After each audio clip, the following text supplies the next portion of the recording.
ഒരു ദിവസം പെട്ടെന്ന് അപ്രതീക്ഷിതമായിട്ട് ഞാൻ വീട്ടിൽ വെച്ചിട്ട് വയലന്റ് ആകുന്ന സമയത്ത് വീട്ടുകാരാകപ്പാടെ പേടിച്ചു. എന്നെ കുറച്ചു നേരം കെട്ടിയിടാനൊക്കെ ഇടയായി തീർന്നു.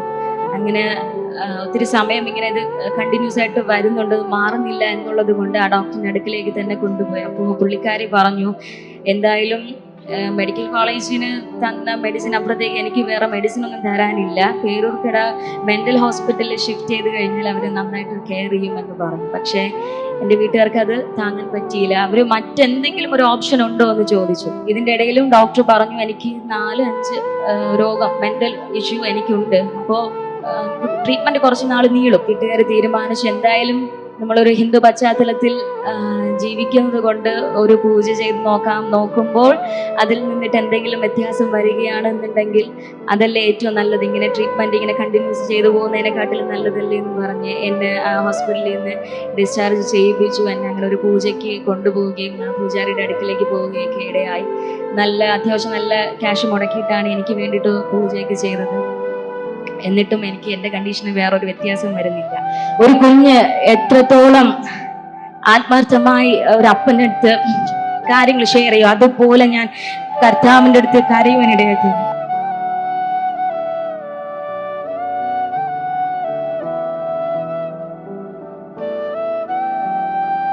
കർത്താവേ, നീ ജീവിക്കുന്ന ദൈവമാണെന്നുണ്ടെങ്കിൽ എൻ്റെ ഈ സാഹചര്യങ്ങളിൽ നിന്ന് എന്നെ വിടിപ്പിക്കാൻ മരിച്ചു കളയാം. ഞാൻ മരിച്ചു കഴിഞ്ഞാൽ വേറെ പ്രശ്നമൊന്നുമില്ലല്ലോ എന്ന് ഞാൻ ചിന്തിക്കുക. ഞാൻ നോക്കുന്ന സമയത്തും ഒരു നല്ല ഡീപ്പ് സ്ലീപ്പാണ്, വെറുതെ കിടന്നത്, പക്ഷെ നന്നായിട്ട് ഉറങ്ങിപ്പോകും. അതിന് മുന്നേ എൻ്റെ അമ്മ ഒരു ബ്ലൈഡ് ഷെൽഫിൽ കൊണ്ടുവയ്ക്കുന്നത് ഞാൻ കണ്ടായിരുന്നു. അമ്മ വേറെ പർപ്പസിന് വേണ്ടി മേടിച്ചതാണ്. ഞാൻ എൻ്റെ ശ്രദ്ധയിൽ പെട്ടതുകൊണ്ട് ഞാൻ മരിക്കണമെന്നുള്ള ചിന്തയിലും ഇരുന്നതുകൊണ്ട് എനിക്ക് പെട്ടെന്ന് ഇത് ഓർമ്മ വന്നു, ഷെൽഫിൽ ഇങ്ങനെ ബ്ലൈഡ് ഇരിപ്പുണ്ടല്ലോ എന്നുള്ളത്. ഞാനത് വേഗത്തിൽ ചെന്നെടുക്കുകയും ഒരു ലെറ്ററായിട്ട് കുറേ കാര്യങ്ങളൊക്കെ എഴുതുകയും ചെയ്തു. എന്നിട്ട് ഞാൻ വിചാരിച്ച ലെറ്റർ എഴുതണ്ട, ആരും ഞാൻ മരിക്കുന്ന കാര്യം അറിയണ്ട, ഞാൻ വേണ്ടെന്ന് വിചാരിച്ചിട്ട് ഞാനത് ലെറ്റർ എല്ലാം കീറിക്കളഞ്ഞു. എന്നിട്ട് ഞാൻ എൻ്റെ കൈയിന് 4-5 വട്ടം ഇതുപോലെ കട്ട് ചെയ്തു. നല്ല ബ്ലീഡിങ് വരുന്നുണ്ട്. ഞാൻ എൻ്റെ മരണം കാത്ത് ഒരു ചെയറിൽ ഇങ്ങനെ ചാരി ഇരിക്കുക, ടേബിളിൽ ഒരു ഗ്ലാസ് ഇരിപ്പുണ്ട്. ഞാൻ എൻ്റെ മരണം ഇങ്ങനെ വെയിറ്റ് ചെയ്തിരിക്കുക, ഞാനിപ്പോൾ മരിക്കും. ഞാൻ നോക്കുമ്പോഴത്തേനും അച്ഛനും അമ്മയും ചേച്ചിയൊക്കെ നല്ല ഉറക്കമാണ്. അന്നേരം ഞാൻ വിചാരിച്ചു എന്തായാലും ഞാനിപ്പോൾ മരിക്കുമല്ലേ, ഞാനെന്ന ഭാരം ഒഴിഞ്ഞു കഴിഞ്ഞാൽ എൻ്റെ ഫാമിലി ഫ്രീ ആവും, ഹാപ്പി ആവും എന്ന് ചിന്തിച്ചു. പക്ഷേ കുറച്ച് സമയം കഴിഞ്ഞിട്ട് എനിക്ക് വലിയ കാര്യമായിട്ട് വ്യത്യാസം വരുന്നില്ല, തലയിറക്കമായിട്ടൊന്നും തോന്നുന്നില്ല. ഞാൻ കണ്ണു തുറന്ന് നോക്കുമ്പോഴൊക്കെ എൻ്റെ ഹെൽത്ത് ഓക്കെയാണ്, പക്ഷെ നല്ലോണം ബ്ലീഡിങ് ഉണ്ട്, എങ്കിലും എൻ്റെ ഹെൽത്ത് ഓക്കെയാണ്. ഞാൻ അടുത്തിരുന്ന ഗ്ലാസ്സിലൊക്കെ വരെ എൻ്റെ ബ്ലഡ് നിറച്ച് വെച്ചിട്ടുണ്ടായിരുന്നു. ആ പേഷ്യൻസിന് നടുവിൽ വെച്ചിട്ട് ഏറ്റവും കൂടുതൽ വയലൻ്റ് ആകുന്നതും വളരെ ക്രൂരമായിട്ട് ഡോക്ടേഴ്സിനെയും നേഴ്സസിനെയും പോലും ഇടുക്കി ഉപദ്രവിക്കുകയൊക്കെ ചെയ്യുന്നൊരു വ്യക്തി ഞാനാണ്. അങ്ങനെ എന്നെ കെട്ടിയിടാറുണ്ട്, എനിക്ക് വേണ്ടിയിട്ട് ഉറങ്ങാൻ വേണ്ടിയിട്ട് ഇഞ്ചക്ഷൻസ് തരാറുണ്ടായിരുന്നു. അത്രയും ഭയങ്കരമായിട്ട് എന്താ പറയുക, ഒരു ക്രൂര മനോഭാവത്തോടു കൂടെയാണ് ഞാൻ ആ സമയങ്ങളിൽ ബിഹേവ് ചെയ്തുകൊണ്ടിരുന്നത്. ഇതുപോലെ ചില ദിവസങ്ങളിൽ രാത്രി ഉറക്കം കാണത്തില്ല. ഞാൻ അന്നേരമൊക്കെ ഒത്തിരി ഇരുന്ന് ലൗഡായിട്ട് ചിലപ്പോൾ കരയാറുണ്ട്, ആരും കാണത്തില്ല. പക്ഷെ ഞാൻ എൻ്റെ വിഷമങ്ങൾ എനിക്കറിയത്തില്ല, മെൻ്റൽ സ്റ്റേറ്റ് അങ്ങനെയാണ്. ആരോട് എന്താ പറയേണ്ടതെന്ന് അറിയത്തില്ല, എൻ്റെ കണ്ടീഷൻ എന്തോ ആർക്കെങ്കിലും മനസ്സിലാവുമെന്നോ ചോദിച്ചറിയത്തില്ല. അങ്ങനെ കരയാറുണ്ടായിരുന്നു, ചിലപ്പോൾ ചിരിക്കാറുണ്ട്, ചിലപ്പോൾ ഒറ്റയ്ക്ക് സംസാരിക്കാറുണ്ട്. ഇതൊക്കെ മെന്റലി വരുന്ന ആ ഒരു നമ്മുടെ രോഗത്തിന്റെ രീതിയിൽ വരുന്ന കുറെ സിംറ്റംസ് ആണിത്.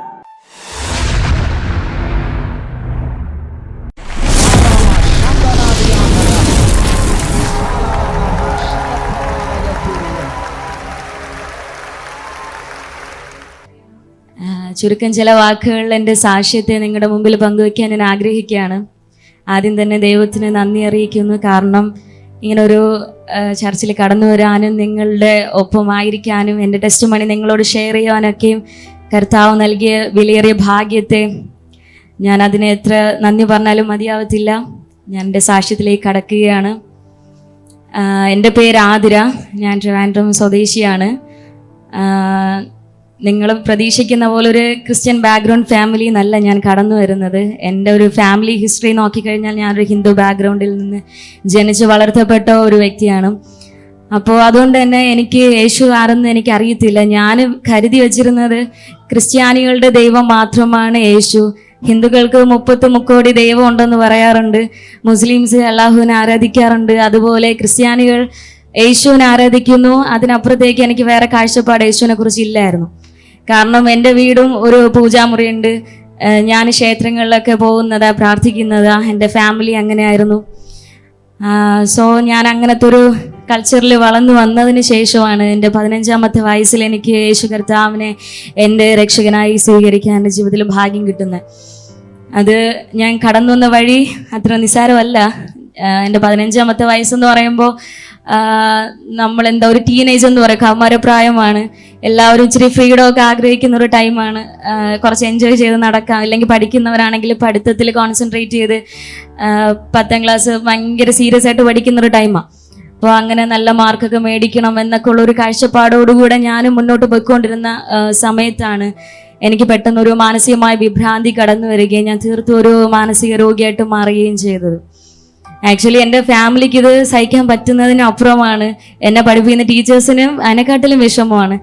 അങ്ങനെ ഞാൻ വളരെയധികമായി ഭാരപ്പെട്ടുകൊണ്ടിരുന്ന ദിവസം എൻ്റെ ട്യൂഷൻ സെൻറ്ററിൽ നിന്ന് 2 ടീച്ചേഴ്സ് വീട്ടിലേക്ക് കടന്നു വരികയും അവരുടെ നിർദ്ദേശപ്രകാരം എൻ്റെ പാരൻസിനോട് പറയുക, ഇങ്ങനെ ഇരിക്കുന്ന ഒരു സിറ്റുവേഷനിൽ മോളെ ഇങ്ങനെ നമുക്ക് ഉപേക്ഷിക്കാൻ പറ്റത്തില്ല, അവർക്ക് എന്താ പറ്റിയത് എന്ന് നമുക്ക് കറക്റ്റായിട്ട് കണ്ടുപിടിക്കണം, ബ്രെയിനിന് എന്തെങ്കിലും പ്രശ്നമാണെന്നുണ്ടെങ്കിലും നമുക്ക് അതിനുള്ള ട്രീറ്റ്മെൻറ്റ് ഇപ്പോൾ അവൈലബിൾ ആണ്, അതുകൊണ്ട് നമുക്ക് നോക്കാമെന്ന് പറഞ്ഞിട്ട് എന്നെ ഒരു ന്യൂറോളജിസ്റ്റിൻ്റെ അടുത്തേക്ക് കൊണ്ടുപോകണമെന്ന സജഷൻ പ്രകാരം എന്നെ മെഡിക്കൽ കോളേജ് ഹോസ്പിറ്റലിൽ എത്തിക്കുകയാണ്. ഞാൻ അവിടെ ചെല്ലുമ്പോൾ എനിക്ക് വേണ്ടിയിട്ട് ഒത്തിരി സ്കാൻ എടുക്കുന്നുണ്ട്, ഒത്തിരി ഡോക്ടേഴ്സ് കടന്നു വരുന്നുണ്ട്. ആക്ച്വലി 1 വീക്കോളം ഞാൻ ന്യൂറോളജി ഡിപ്പാർട്ട്മെൻറ്റിൽ അഡ്മിറ്റ് ആയിരുന്നു. റിസൾട്ട് എല്ലാം വന്നപ്പോൾ എനിക്ക് ബ്രെയിൻ സംബന്ധമായിട്ടുള്ള ഒരു പ്രശ്നവും ഇല്ല, എൻ്റെ നെർവിനൊന്നും വേറെ കംപ്ലൈൻ്റ് ഇല്ല. അപ്പോൾ ഡോക്ടർ പറഞ്ഞു വേറെ കുഴപ്പമില്ല, ന്യൂറോളജി സംബന്ധമായിട്ട് നമുക്ക് വേറെ ഒന്നും കണ്ടുപിടിക്കാൻ പറ്റുന്നില്ല, എങ്കിലും സ്റ്റിൽ ഇങ്ങനെ അസുഖം ഇങ്ങനെ നിൽക്കുന്നത് കൊണ്ട് കുട്ടിക്ക് വേറെ ചില പ്രശ്നങ്ങളുണ്ട്. ഇടയ്ക്ക് എന്നെ ഒരു സൈക്കോളജിസ്റ്റ് കൗൺസിലിംഗ് ചെയ്യാൻ വേണ്ടി കടന്നു വന്നായിരുന്നു. അപ്പോൾ പുള്ളിക്കാരൻ്റെ നിർദ്ദേശപ്രകാരം തന്നെ വേറെ സൈക്കോളജിസ്റ്റ്, അവരെ ഒരു ഗ്യാങ് ആയിരിക്കുമല്ലോ, ഡോക്ടേഴ്സ് ഒരു ഗ്യാങ് ആണ്. അപ്പോൾ അവർ കുറച്ച് എന്താ പറയുക ഡിസ്കഷൻസ് ഒക്കെ നടത്തിയിട്ട് എന്നെ സൈക്കാട്രി വാർഡിലേക്ക് ഷിഫ്റ്റ് ചെയ്യാൻ തീരുമാനിച്ചു. ഞാൻ ആദ്യമായിട്ടാണ് സൈക്കാട്രി വാർഡിലേക്ക് കടന്നു പോകുന്നത്. നമ്മൾ ചുമ്മാതെ പഠിക്കുന്ന സമയത്തൊക്കെ പറയും നിനക്കെന്താ ഭ്രാന്താണോ എന്നൊക്കെ നമ്മൾ ചോദിച്ച പോലെ നമ്മൾ ചുമ്മാതെ ചിരിക്കും. അതിനൊപ്പം ഞാനും ചിരിച്ചിട്ടൊക്കെ ഉണ്ട്. പക്ഷെ ഞാനിങ്ങനെ ഒരു സൈക്കാട്രി വാർഡിലേക്ക് ഇങ്ങനെ കടന്നു പോകുമ്പോൾ അവിടെ ഒത്തിരി പേഷ്യൻസിനെ കാണുകയാണ്, അവരുടെ റിയാക്ഷൻസ് കാണുകയാണ്. പലരും ചിരിക്കുന്നു, കരയുന്നു, വയലൻ്റ് ആകുന്നു. അപ്പം ഞാനും ഇതിൻ്റെ അകത്തേക്ക് എത്തുമ്പോൾ എനിക്കും ആകെപ്പാടെ വല്ലാത്തൊരു പേടിയും ഭയമൊക്കെ എനിക്ക് തോന്നുവായിട്ടായിത്തീർന്നു. ഞാനിങ്ങനെ പ്രശ്നം അനുഭവിക്കുകയാണെങ്കിലും മാനസിക രോഗികൾക്ക് പ്രത്യേകിച്ച് അറിയത്തില്ല, അവർ രോഗിയാണെന്ന് അവർ സമ്മതിക്കത്തുമില്ല. അപ്പോൾ അങ്ങനെ വന്ന് വീട്ടുകാരും ഇതേപോലെ ഞാനിങ്ങനെ അനുഭവിക്കുന്ന കഷ്ടം കണ്ടിട്ട് അവർ വളരെ വേദനപ്പെട്ടു. ഈ സൈക്കാട്രി വാർഡിലേക്ക് ഷിഫ്റ്റ് ആയല്ലോ എന്നൊക്കെ ഓർത്ത് വളരെ വിഷമിച്ചു. എങ്കിലും ഡോക്ടേഴ്സ് പറഞ്ഞു നമുക്ക് ട്രീറ്റ്മെൻറ്റ് കൊണ്ട് മാറ്റാവുന്ന പ്രശ്നമേ ഉള്ളൂ എന്ന് പറഞ്ഞിട്ട് എന്നെ അഡ്മിറ്റ് ചെയ്യുന്നത്. കണ്ടിന്യൂസ് ആയിട്ട് ട്രീറ്റ്മെൻറ്റുകൾ നടക്കുന്നുണ്ട്, എങ്കിലും എൻ്റെ കണ്ടീഷന് വേറെ വ്യത്യാസമൊന്നും വരുന്നില്ല. കാരണം ആ പേഷ്യൻസിൻ്റെ നടുവിൽ വെച്ചിട്ട് ഏറ്റവും കൂടുതൽ വയലൻ്റ് ആകുന്നതും വളരെ ക്രൂരമായിട്ട് ഡോക്ടേഴ്സിനെയും നേഴ്സസിനെയും പോലും അടുക്കി ഉപദ്രവിക്കുകയൊക്കെ ചെയ്യുന്നൊരു വ്യക്തി ഞാനാണ്. അങ്ങനെ എന്നെ കെട്ടിയിടാറുണ്ട്, എനിക്ക് വേണ്ടിയിട്ട് ഉറങ്ങാൻ വേണ്ടിയിട്ട് ഇഞ്ചക്ഷൻസ് തരാറുണ്ടായിരുന്നു. അത്രയും ഭയങ്കരമായിട്ട് എന്താ പറയുക ഒരു ക്രൂര മനോഭാവത്തോടു കൂടെയാണ് ഞാൻ ആ സമയങ്ങളിൽ ബിഹേവ് ചെയ്തുകൊണ്ടിരുന്നത്. അങ്ങനെ എനിക്ക് വേണ്ടി ഞാൻ ഒരു ചൈൽഡ് ആയിട്ടാണ് എന്നെ കൺസിഡർ ചെയ്തിരുന്നത്. അതുകൊണ്ട് തന്നെ എന്നെ വേറൊരു വാർഡിലേക്ക്, കുട്ടികൾക്ക് വേണ്ടിയിട്ടുള്ള സ്പെഷ്യൽ വാർഡിലേക്ക് എന്നെ ഷിഫ്റ്റ് ചെയ്തു. ഞാൻ അവിടെ അത്യാവശ്യം നന്നായിട്ട് ഡ്രോയിങ് ഒക്കെ ചെയ്യുന്ന ഒരു സ്കില്ലുള്ളത് കൊണ്ട് എനിക്ക് അവിടെ ആയിക്കഴിഞ്ഞാൽ കുറച്ചുകൂടെ നന്നായിട്ട് വരയ്ക്കാം, കലാപരമായിട്ടും കുറച്ച് കാര്യങ്ങൾ ശ്രദ്ധിക്കാം എന്നൊക്കെ ഉള്ള രീതിയിൽ എന്നെ ഡോക്ടർ അതുപോലെ എന്നെ അങ്ങനെ ഷിഫ്റ്റ് ചെയ്യുകയാണ്, വേറെ വാർഡിലേക്ക് ഷിഫ്റ്റ് ചെയ്യുകയാണ്. അവിടെ എനിക്ക് പേഴ്സണലായിട്ട് കൗൺസിലേഴ്സ് വരാറുണ്ട്, കൗൺസിലിംഗ് ചെയ്യാറുണ്ട്, സൈക്കാട്രിസ്റ്റ് കടന്നു വരുന്നുണ്ട്, മെഡിസിൻസ് മാറ്റി തരുന്നുണ്ട്, എല്ലാം ചെയ്യുന്നുണ്ട്, അവരുടെ രീതിയിലുള്ള എല്ലാ ട്രീറ്റ്മെൻറ്റ്സും ചെയ്യുന്നുണ്ട്. പക്ഷേ എൻ്റെ കണ്ടീഷൻസിൽ വേറൊരു മാറ്റവും വരുന്നില്ല. അങ്ങനെ 14 ദിവസം ഞാൻ മെഡിക്കൽ കോളേജിൽ അഡ്മിറ്റഡ് ആയിരുന്നു. അസുഖം മാറാത്തത് കാരണം വീട്ടുകാർ തീരുമാനിച്ചു എന്തായാലും നമ്മളൊരു ഹിന്ദു പശ്ചാത്തലത്തിൽ ജീവിക്കുന്നത് കൊണ്ട് ഒരു പൂജ ചെയ്ത് നോക്കുമ്പോൾ അതിൽ നിന്നിട്ട് എന്തെങ്കിലും വ്യത്യാസം വരികയാണെന്നുണ്ടെങ്കിൽ അതല്ലേ ഏറ്റവും നല്ലത്, ഇങ്ങനെ ട്രീറ്റ്മെൻറ്റ് ഇങ്ങനെ കണ്ടിന്യൂസ് ചെയ്തു പോകുന്നതിനെക്കാട്ടിലും നല്ലതല്ലേ എന്നും പറഞ്ഞ് എന്നെ ഹോസ്പിറ്റലിൽ നിന്ന് ഡിസ്ചാർജ് ചെയ്യിപ്പിച്ചു. എന്നെ അങ്ങനെ ഒരു പൂജയ്ക്ക് കൊണ്ടുപോവുകയും ഞാൻ പൂജാരിയുടെ അടുക്കലേക്ക് പോവുകയൊക്കെ ഇടയായി. അത്യാവശ്യം നല്ല ക്യാഷ് മുടക്കിയിട്ടാണ് എനിക്ക് വേണ്ടിയിട്ട് പൂജയൊക്കെ ചെയ്തത്. എന്നിട്ടും എനിക്ക് എൻ്റെ കണ്ടീഷന് വേറൊരു വ്യത്യാസം വരുന്നില്ല. ഞാൻ ഇതിൻ്റെ ഇടയ്ക്കും വേറൊരു സൈക്കാട്രിസ്റ്റിനെ പേഴ്സണൽ ആയിട്ട് കൗൺസിലിംഗ് ചെയ്യാൻ വേണ്ടിയൊക്കെ പോകാറുണ്ടായിരുന്നു. പുള്ളിക്കാരിയുടെ ട്രീറ്റ്മെൻറ്റ് പ്രകാരം ഞാനിങ്ങനെ മെഡിസിൻ കഴിക്കുന്നുണ്ടായിരുന്നു. ആ സമയത്താണ് ഒരു ദിവസം പെട്ടെന്ന് അപ്രതീക്ഷിതമായിട്ട് ഞാൻ വീട്ടിൽ വെച്ചിട്ട് വയലൻ്റ് ആകുന്ന സമയത്ത് വീട്ടുകാരാകപ്പാടെ പേടിച്ചു. എന്നെ കുറച്ച് നേരം കെട്ടിയിടാനൊക്കെ ഇടയായി തീർന്നു. അങ്ങനെ ഒത്തിരി സമയം ഇങ്ങനെ ഇത് കണ്ടിന്യൂസ് ആയിട്ട് വരുന്നുണ്ട്, മാറുന്നില്ല എന്നുള്ളത് കൊണ്ട് ആ ഡോക്ടറിൻ്റെ അടുക്കിലേക്ക് തന്നെ കൊണ്ടുപോയി. അപ്പോൾ പുള്ളിക്കാരി പറഞ്ഞു, എന്തായാലും മെഡിക്കൽ കോളേജിന് തന്ന മെഡിസിൻ അപ്പുറത്തേക്ക് എനിക്ക് വേറെ മെഡിസിൻ ഒന്നും തരാനില്ല, പേരൂർക്കട മെൻ്റൽ ഹോസ്പിറ്റലിൽ ഷിഫ്റ്റ് ചെയ്ത് കഴിഞ്ഞാൽ അവർ നന്നായിട്ട് കെയർ ചെയ്യുമെന്ന് പറഞ്ഞു. പക്ഷേ എൻ്റെ വീട്ടുകാർക്ക് അത് താങ്ങാൻ പറ്റിയില്ല. അവർ മറ്റെന്തെങ്കിലും ഒരു ഓപ്ഷൻ ഉണ്ടോ എന്ന് ചോദിച്ചു. അന്നേരം പുള്ളിക്കാരെ പറഞ്ഞു, അങ്ങനെയാണെങ്കിൽ ശാസ്തമംഗലം ഹോസ്പിറ്റലിലേക്ക് നോക്കിയിട്ട് നമുക്ക് എങ്ങനെയാണ് തീരുമാനിക്കാമെന്ന് പറഞ്ഞു. അങ്ങനെ എന്നെ ശാസ്തമംഗലം ഹോസ്പിറ്റലിൽ കൊണ്ടുപോവുകയാണ്. ഞാൻ ആക്ച്വലി ഇതിൻ്റെ ഇടയിലെല്ലാം എൻ്റെ ജീവിതം പകുതി ഞാൻ വെറുത്തിട്ടാണ് നിൽക്കുന്നത്. എനിക്ക് വേറെ ഹോപ്പില്ല, എനിക്ക് പഠിക്കണമെന്ന് ചിന്തയില്ല, ഒന്നുമില്ല. ഞാൻ അങ്ങനെ ശാസ്തമംഗലം ഹോസ്പിറ്റലിലേക്ക് പോവുകയാണ്. അവിടെ എന്നെ ഇതുപോലെ ഒത്തിരി ഡോക്ടേഴ്സ് കാണുന്നു, കൗൺസിലിംഗ് ചെയ്യാൻ വരുന്നു, കൗൺസിലേഴ്സിനെ ഞാൻ ഉപദ്രവിക്കുന്നു, ഡോക്ടേഴ്സിനെ അറ്റാക്ക് ചെയ്യുന്നു.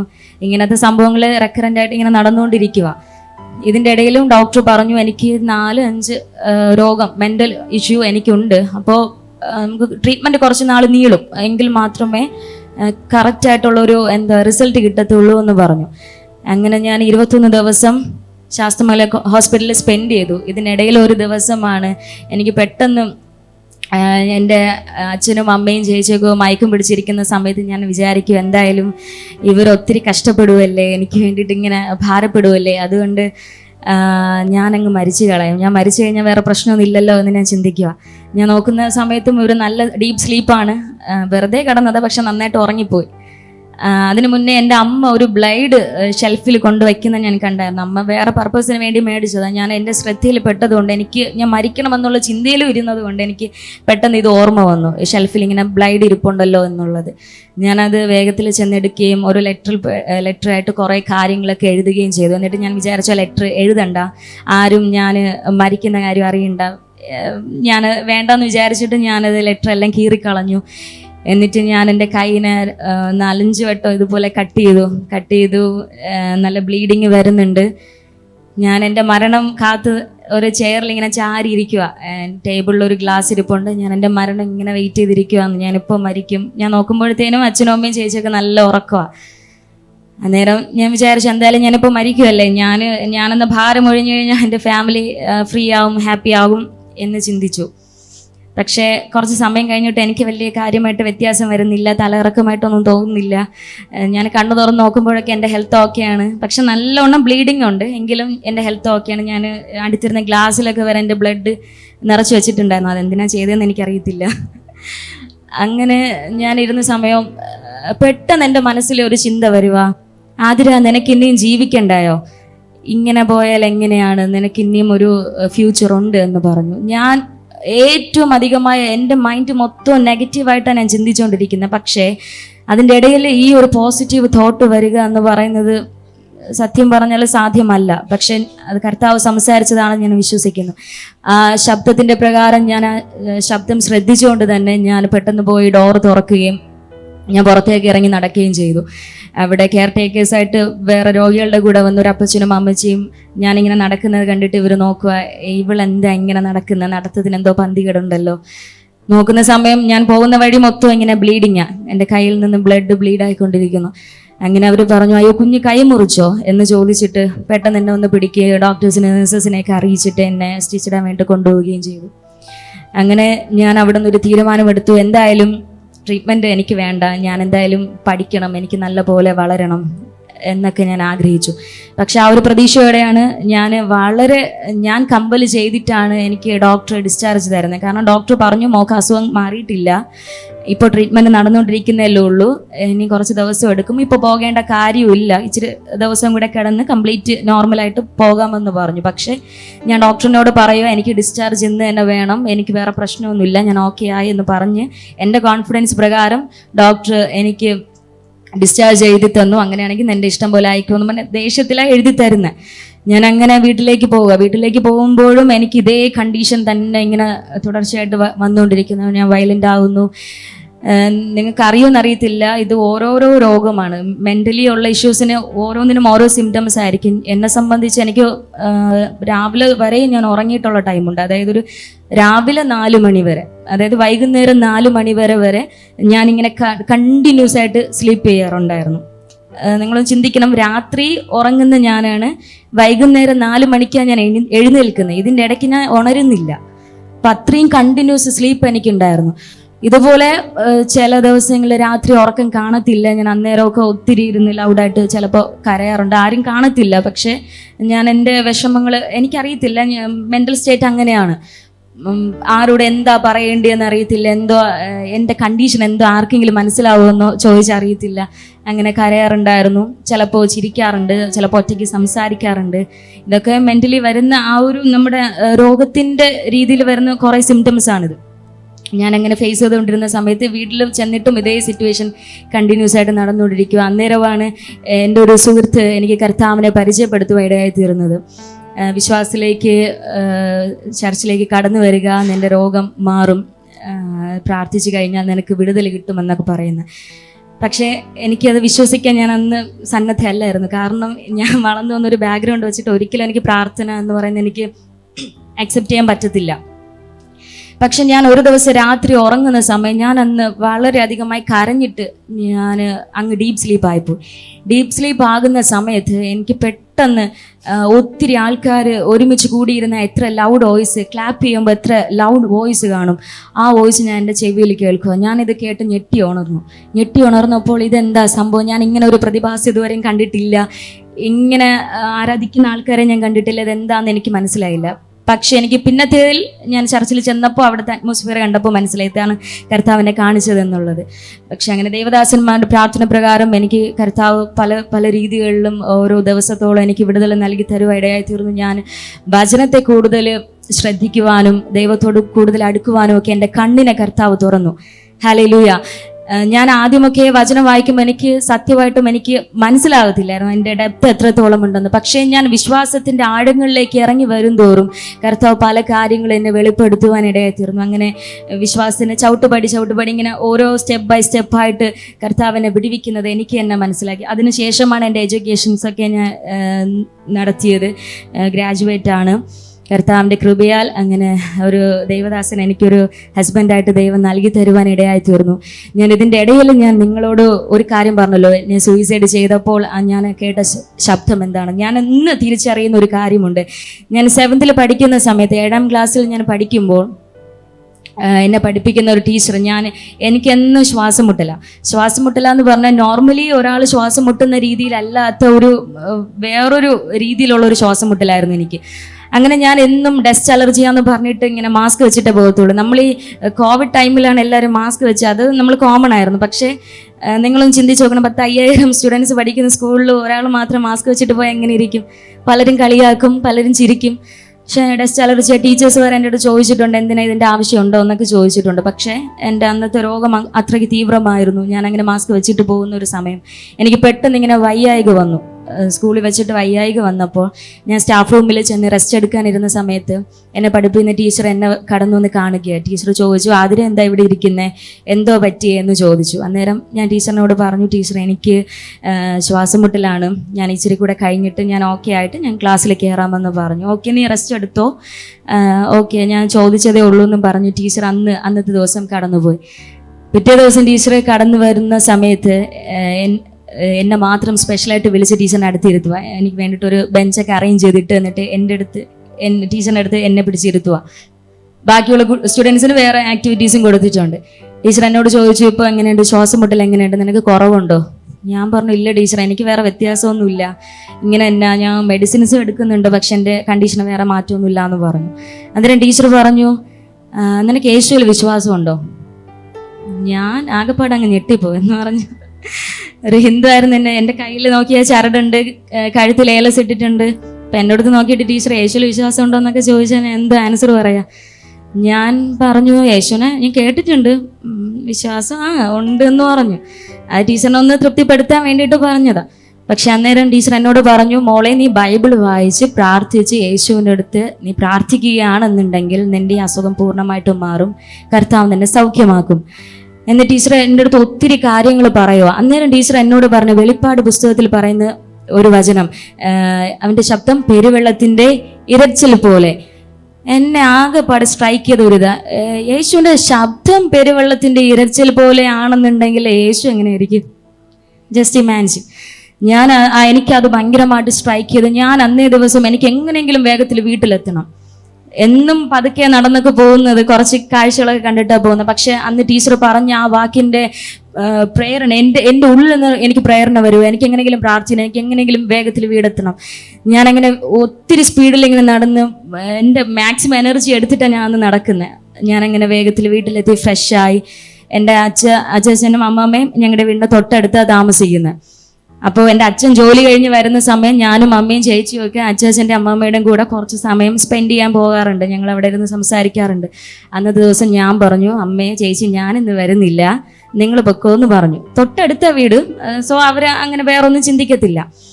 ഞാൻ നോക്കുമ്പോൾ ഞാൻ മാത്രം വീട്ടിന് അകത്ത് നിൽക്കുക. എനിക്ക് നല്ല കാമായിട്ടുള്ളൊരു അറ്റ്മോസ്ഫിയർ കിട്ടി.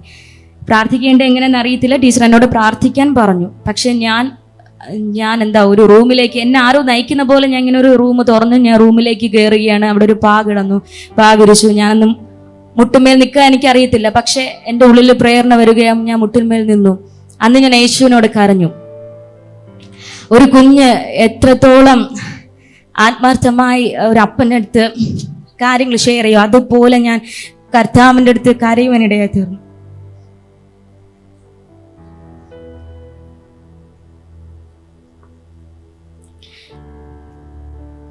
കർത്താവേ, നീ ജീവിക്കുന്ന ദൈവമാണെന്നുണ്ടെങ്കിൽ എൻ്റെ ഈ സാഹചര്യങ്ങളിൽ നിന്ന് എന്നെ വിടുവിക്കാൻ നിനക്ക് പറ്റുമെന്ന് ഞാൻ കർത്താവിനോട് സംസാരിച്ചു. എനിക്കറിയത്തില്ല എൻ്റെ കണ്ണിൽ നിന്ന് അന്ന് ഒഴുകുന്ന കണ്ണുനീര് ഇത് എവിടെയാ സ്റ്റോർ ചെയ്തിരുന്നതെന്ന് എനിക്കറിയത്തില്ല. അത്രത്തോളം ഞാൻ കരയുവാനിടയായി തീർന്നു. ഞാനൊരു ന്യൂ ടെസ്റ്റ്മെന്റ് ബൈബിളും കൂടെ എടുത്തിട്ടാണ് ഞാൻ അങ്ങനെ റൂമിൽ പോകുന്നത്. എനിക്ക് ബൈബിൾ വായിക്കണം, പ്രാർത്ഥിക്കണം എന്ന ആഗ്രഹമുണ്ടായിരുന്നു. പക്ഷെ എനിക്ക് പ്രാർത്ഥിക്കാൻ കഴിയുന്നില്ല. ഞാൻ പറഞ്ഞല്ലോ, ഒരു കമ്മ്യൂണിക്കേഷൻ എങ്ങനെയാണ് ഒരു അപ്പനോട് ഒരു മകൾ എങ്ങനെ കമ്മ്യൂണിക്കേറ്റ് ചെയ്യും, അത്രത്തോളം ഡീപ്പായിട്ട് ഞാൻ ഇന്നേ വരെ അനുഭവിച്ചിട്ടില്ലാത്തൊരു പ്രസൻസ് എനിക്ക് ആ സമയത്ത് അനുഭവിക്കാനിടയായി തീർന്നു. ഞാൻ വഹിച്ചുകൊണ്ടിരുന്ന ഭാരം എൻ്റെ ഉള്ളിൽ നിന്ന് ഇറങ്ങിപ്പോവുകയും ഞാൻ കുറച്ചുകൂടെ ഫ്രീ ആകുന്നതായിട്ടും എനിക്ക് തോന്നുവാനിടയായി തീർന്നു.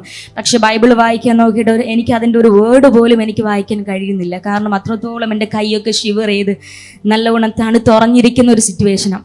കാരണം അത്രയും പ്രസൻസിൻ്റെ ഉള്ളിലായിരുന്നു ഞാനെന്ന് എനിക്കിപ്പോൾ മനസ്സിലാക്കാൻ കഴിയുന്നുണ്ട്.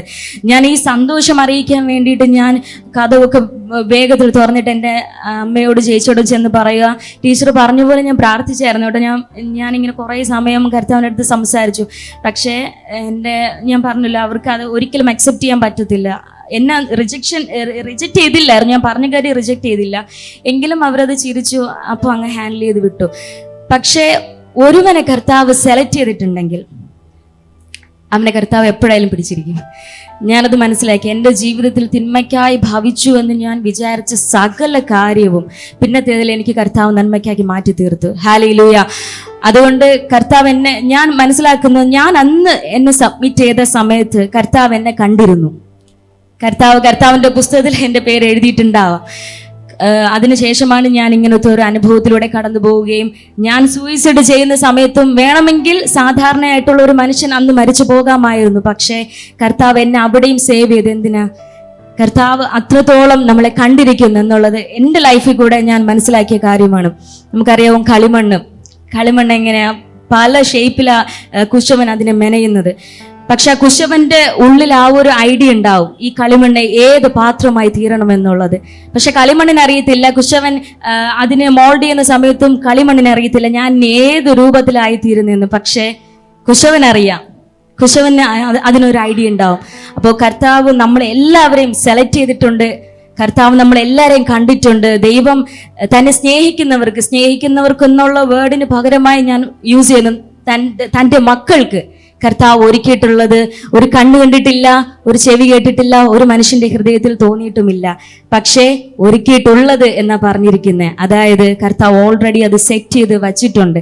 നമ്മൾ ഒന്നിനെയും ഓർത്ത് ഭാരപ്പെടേണ്ട കാര്യമില്ല, നമ്മൾ ഒന്നിനെയും ഓർത്ത് വ്യാകുലപ്പെടേണ്ട കാര്യമില്ല. ഞാൻ ഇടയ്ക്ക് എന്നെ സ്ട്രൈക്ക് ചെയ്ത ഒരു വേർഡ് ഉണ്ട്, എസ്റ്റർ 2:15. അതായത് എസ്റ്റർ രാജ്ഞിയാകാൻ പോകുന്ന സമയത്ത് എസ്റ്റർ ഏത് വസ്ത്രം ധരിക്കണം. കാരണം ഒത്തിരി ആ നേഷൻസിൽ ഒത്തിരി ആൾക്കാർ ആ രാജാവിനെ പ്രീതിപ്പെടുത്തേണ്ട ആവശ്യമുണ്ട്. അപ്പോൾ അതിലൊരു ലേഡി മാത്രമാണ് എസ്റ്റർ. നിങ്ങളൊന്ന് ചിന്തിക്കണം, 10,000-കണക്കിന് ആൾ വന്ന് നിന്നിട്ട് എന്നെ ഒന്ന് ശ്രദ്ധിക്കുമോ നമ്മൾ പറഞ്ഞ് ശ്രദ്ധിക്കുമോ? ഒരിക്കലും ഇല്ല. പക്ഷെ അതുപോലെ രാജാവിന് അത്രയും പ്രീതിപ്പെടുത്തുന്ന രീതിയിലുള്ള വസ്ത്രധാരണം, സൗന്ദര്യം ആ വ്യക്തിക്ക് ഉണ്ടെങ്കിൽ മാത്രമേ ആ വ്യക്തി അംഗീകരിക്കാൻ പറ്റത്തുള്ളൂ. അങ്ങനെ എസ്റ്റർ ആരോടാണ് അഭിപ്രായം ചോദിച്ചേ? രാജാവിന്റെ കാര്യവിചാരം ഷണ്ണനോടാണ് അഭിപ്രായം ചോദിച്ചത്, ഞാൻ ഏത് വസ്ത്രം ധരിക്കണമെന്നുള്ളത്. കാരണം ആ ഷണ്ണൻ അറിയാം ആ രാജാവിന്റെ മനസ്സ് എന്തുവാ എന്നുള്ളത്. അപ്പോൾ കർത്താവ് നമുക്ക് പരിശുദ്ധാത്മാവിനെ നൽകിയിട്ടുണ്ട്. പരിശുദ്ധാത്മാവിനോട് നമ്മൾ സംസാരിക്കുമ്പോൾ, പരിശുദ്ധാത്മാവിനോട് നമ്മൾ ഇടപെടുമ്പോൾ, പരിശുദ്ധാത്മാവിനോട് നമ്മൾ നമ്മുടെ അവസ്ഥകളെ ഷെയർ ചെയ്യുമ്പോൾ ഉറപ്പായിട്ട് അതെവിടെ എത്തുന്നേ? ദൈവത്തിൻ്റെ അടുക്കിലേക്ക് എത്തുന്നത്. കർത്താവ് നമുക്ക് സകലതും കരുതി വെച്ചിട്ടുണ്ട്. ദൈവമക്കളെ, നമുക്ക് വേണ്ടി എല്ലാം അവൻ പ്രൊവൈഡ് ചെയ്യാൻ ശക്തനാണ്. നമ്മുടെ ഇന്നത്തെ കഷ്ടമായിക്കോട്ടെ, രോഗമായിക്കോട്ടെ, ദുഃഖമായിക്കോട്ടെ, പ്രയാസമായിക്കോട്ടെ, നമ്മൾ ഏത് അവസ്ഥയിൽ കടന്നു പോകുന്നു എന്നുള്ളത് വിഷയമല്ല. നമ്മുടെ ഭാരങ്ങൾ കർത്താവിന്റെ മുമ്പിൽ ഇറക്കി വെക്കുന്നുവെങ്കിൽ കർത്താവ് നമ്മളെ വിടുവിപ്പാൻ ശക്തനാണ്. ഹല്ലേലൂയ. നമ്മൾ ഏറ്റവും മരണത്തിന്റെ താഴ്വരയിൽ കൂടെ നമ്മൾ കടന്നു പോയി കഴിഞ്ഞാലും കർത്താവ് നമ്മളെ കൈവിടത്തില്ല. സങ്കീർത്തനം 23-ാം അധ്യായത്തിൽ പറയുന്നുണ്ട്, കൂരിരുളിന്റെ താഴ്വരയിൽ കൂടി നടന്നാലും ഞാൻ ഒരനർത്ഥവും ഭയപ്പെടുകയില്ല. എന്ത് കോൺഫിഡൻസിലാണ് ആ വചനം പറയുന്നത്? കാരണം ഇടയനറിയ ഇടയന്റെ ആടുകൾ എങ്ങനെയാന്നുള്ളത്. ആ ഇടയന്റെ മനസ്സ് ഒരിക്കലും ഒരാടിനെ ഉപേക്ഷിക്കാൻ തയ്യാറല്ല. ആ ആടിനെ എങ്ങനെ പരിപാലിക്കണം, ആ ആടിനെ എങ്ങനെ മെനയണം, ആ ആടിനെ എങ്ങനെ ബിൽഡ് ചെയ്യണം എന്ന് ആ ഇടയനൊരു പദ്ധതി ഉണ്ടായിരിക്കും. അതുപോലെ നമ്മുടെ യേശു കർത്താവ് നമ്മുടെ ഇടയനാണ്, നമ്മുടെ അപ്പനാണ്, നമ്മളെ ഓർത്ത് വിചാരമുള്ളവനാണ്. നമുക്ക് മറ്റുള്ള കാര്യങ്ങൾക്ക് വിചാരം, പക്ഷെ കർത്താവിന് നമ്മളെ കുറിച്ചാണ് വിചാരം. ഹല്ലേലൂയ. അതുകൊണ്ട് കർത്താവ് നമ്മളെല്ലാവരെയും കണ്ടിരിക്കുന്നു, നമ്മളെല്ലാവരെയും സെലക്ട് ചെയ്തിരിക്കുന്നു. ആ സെലക്ഷനിലേക്ക് നമ്മൾ പ്രവേശിക്കുക. നമ്മൾ എപ്പോഴെങ്കിലും കർത്താവിനെ വിട്ട് അകന്നിരിക്കുകയാണ്, ഇപ്പോൾ പിന്മാറ്റത്തിലേക്ക് നമ്മൾ പോയിക്കൊണ്ടിരിക്കുകയാണ്, എവിടെയെങ്കിലും നമ്മൾ കർത്താവിനെ വേദനിപ്പിച്ചിട്ടുണ്ടെങ്കിൽ ക്ഷമ ചോദിച്ച് ദൈവത്തിന്റെ സന്നിധിയിലേക്ക് മടങ്ങി വരിക. കാരണം യേശു കർത്താവ് സ്നേഹിക്കുന്ന ദൈവമാണ്, അവൻ കരുണയുള്ള ദൈവമാണ്. കർത്താവ് നമ്മളേവരെയും ധാരാളമായി അനുഗ്രഹിക്കട്ടെ. ആമേൻ.